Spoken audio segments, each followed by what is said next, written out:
कहूँ, सपने हूँ मन विश्राम, जब लगी भजत न राम को, शोक धाम तजी काम।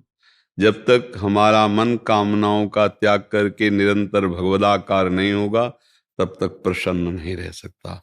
ब्रह्म भूता प्रसन्नात्मा न शोचति न कांक्षति।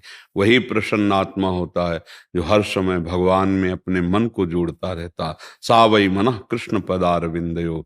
देख लो, इतनी अवस्था हो गई आप, कौन सा भोग नहीं जो आप ना भोगे हो, लेकिन क्या मन राजी हो गया? मन प्रसन्न हो गया? नहीं। ईमानदारी से देखो, वो आज भी वैसे ही है। वो कभी तृप्ति का अनुभव नहीं कर सकता। अनेक जन्म व्यतीत हो गए और भी सब भोग विलासिता भोग लो, कभी तृप्त नहीं होगा।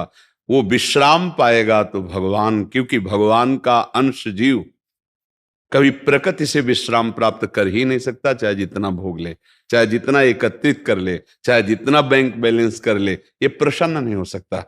आप हमें बताना कि संपत्ति को प्राप्त करने के बाद किसका मन प्रसन्न हुआ? हर्षित होना और प्रसन्न होना में अंतर है।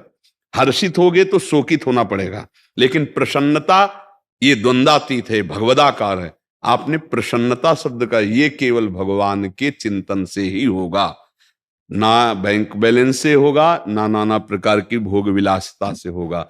अशांति बढ़ती जाएगी जितना बैंक बैलेंस बढ़ेगा और जितना भोग बढ़ेगा, शांति नहीं बढ़ सकती। देख लेना, जितना भजन बढ़ेगा उतनी शांति होती चली जाएगी, जितना भोग भोगते जाओगे उतनी अशांति बढ़ती चली जाएगी। आप खुद अनुभव करके देख लीजिए।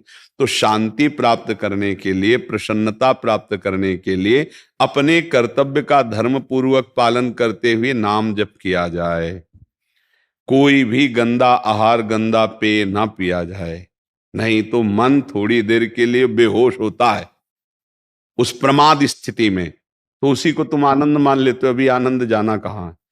होश में चैतन्य होते हुए भी बेहोश रहना एक बड़ी अद्भुत स्थिति होती है, वो भगवान से प्राप्त होती है।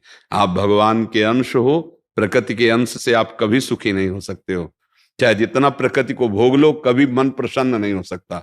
ऐसा लगता है कि एक चीज आज मन मांग रहा है, खा लें तो हम प्रसन्न हो जाएंगे, अगर ये हम भोग लें तो प्रसन्न हो जाएंगे। लेकिन जिसको तुम सोच रहे हो कि भोग लें, उसको कोई भोग रहा है, लेकिन वो भी किसी और के लिए सोच रहा है।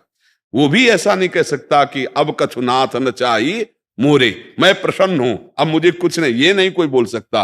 ये वही बोल सकता है जिसका चित्त भगवान से जुड़ा हुआ है। तो हमारी प्रार्थना है, नाम जप कीजिए, अपने कर्तव्य का पालन कीजिए, बार बार